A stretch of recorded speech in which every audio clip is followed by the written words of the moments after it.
Alright, so it's been a couple days since I last saw the bug. It's still in Temple. We're in Addison at their regional airport, and John is gonna give me a ride over to Temple so I can replace the alternator and to grab all my crap. He's already waiting for me, so let's meet with him.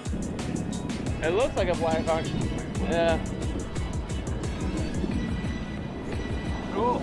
Well, I'm gonna do the walk around, free flight, all that stuff, because I thought I'd beat you here, but I didn't. So yeah. Well, I didn't know if you needed to be here earlier, no, so I just went ahead and.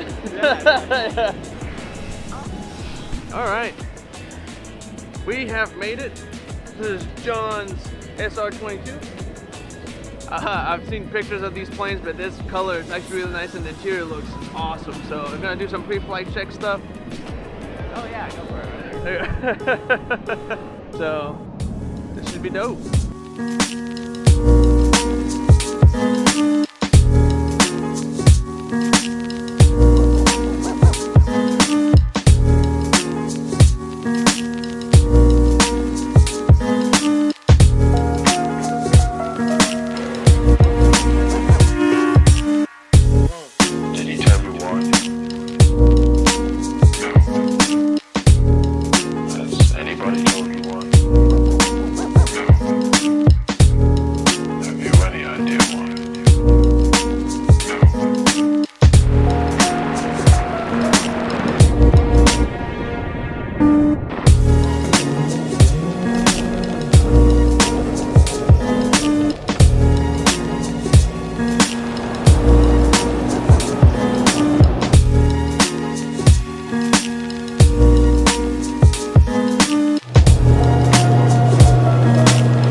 So we've made it, and there it is. It's still here. The battery was pretty low, so we put it on a charger. We already just started working on this.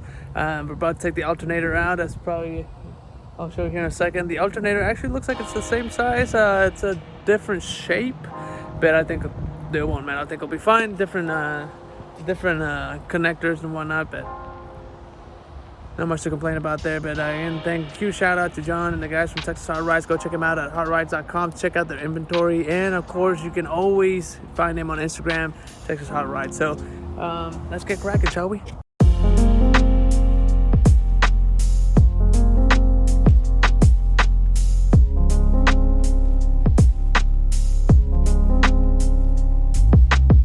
Good evening, viewers. So I tried to put the alternator in there, and as it turns out, this particular model did not use an alternator. It used used a generator. Yeah, you may ask, how on earth did I make that mistake? Oh, well, that would be because quite frankly, I'm an idiot. So guess where I'm driving right now? In my grandparents' minivan to get a generator. Turns out that O'Reilly's in Waco has one, and that is the closest one I can find. Which honestly, I didn't think I was going to find that anywhere. Here I am, again, one-way ticket to one place, and again, running into issues. So I'm hoping I can make good time, come back, and put this thing together and get to Dallas as soon as possible. So wish me luck. One eternity later. So I can make this brighter. Oh, that's bright. Alright, so what should have taken me an hour or two. Took me all day. Turns out, for some reason, in 74, from 1974 to 1979, Super Beetles, or VW Bugs, in the US had alternators already. This is a 94, therefore it only made sense, right? This comes with an alternator, even though it didn't quite look like an alternator, but I was like, whatever, it's an updated one. That's probably why. So I didn't even think to look for a generator. I can't remember the last time a car had a generator. Oh, it's so aggravating. Anyways, got the generator, drove to Waco and back, which was like a total of like a little over an hour. Waco's like 36 miles. So, anyways. Oh, I don't have a license plate line. There's not even a cable attached to it. The bulb is there, but that's it. Nothing's attached to it. So, oh, my wife is calling, so I'll catch you all here in a second. One eternity later. Alright. Where was I? Wrong alternator. Oh, broke my pulley in half. Yep, that happened. So the pulley on the Volkswagen is like two-part, right? There are two halves. The half that goes on the generator, as I was trying to take it off because I didn't have the right tools, well, I broke it. I broke it bad. And ended up taking it to some mom and pop shop right outside the temple. The guy welded it. I mean, they're solid weld, except for the fact that, you know, I had to grind a lot of that stuff up in order for the other half of the pulley to fit, so. And then there's some washers that are counted, they're like spacers. And basically what that counts as is like the more space you take off, the tighter that pulley gets. And it just basically, that's how you tighten tighten it all up. The, I can't even think of the name in English right now, the band. I put it right down there. Maybe it is called the fan. I don't think it is, but I'll put it down there. And then when I did that, the fan started rubbing against the box. And then I had to take it all apart. And I took the extra spacers that I wasn't using on the pulley for the generator to put it on the fan side. And I got rid of the noise, and it kind of came back, and then it went away. So I have no clue if any of this is going to stick together. And I have 2 hours to find out if it will, and hopefully it will.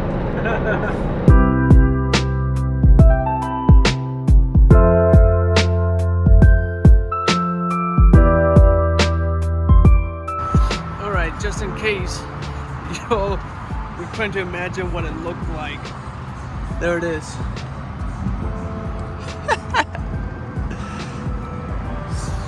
It made it from Temple to Waco, so I guess that's good enough, right?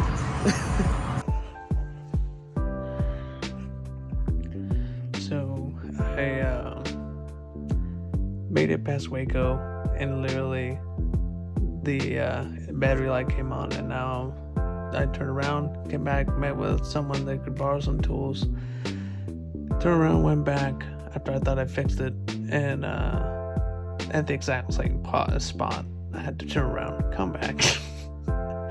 To which now I'm spending the night at a friend's house. So, good night.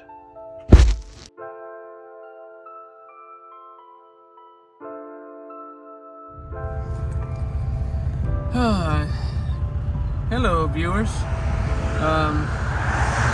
Yeah, I bought a charger because it turns out that it's not the generator, it's the regulator. It makes me wonder if the generator was bad to begin with. So I just spent $110, $120,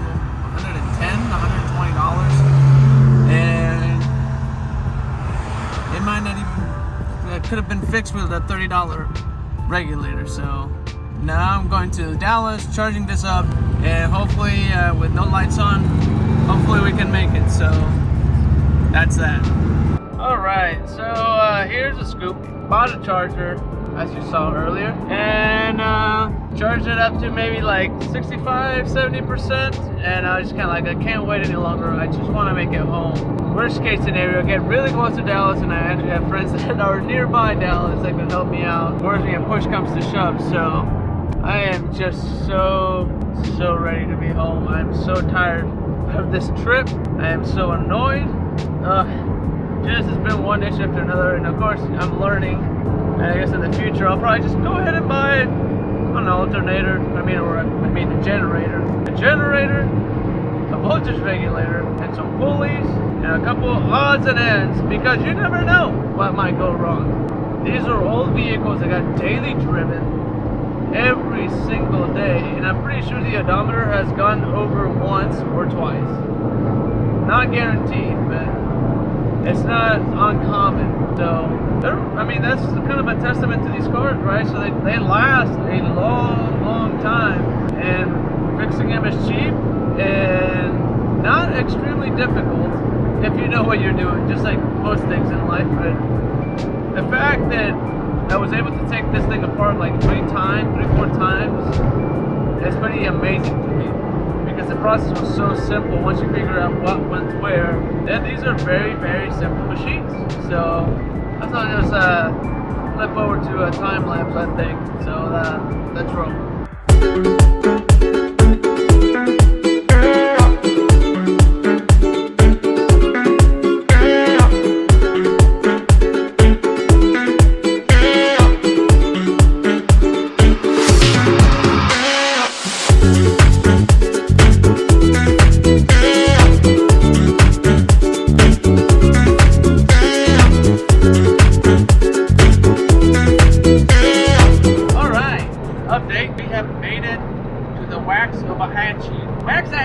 That's about 65 miles away from Waco, give or take. A little bit more than 65 miles where I'm at right now.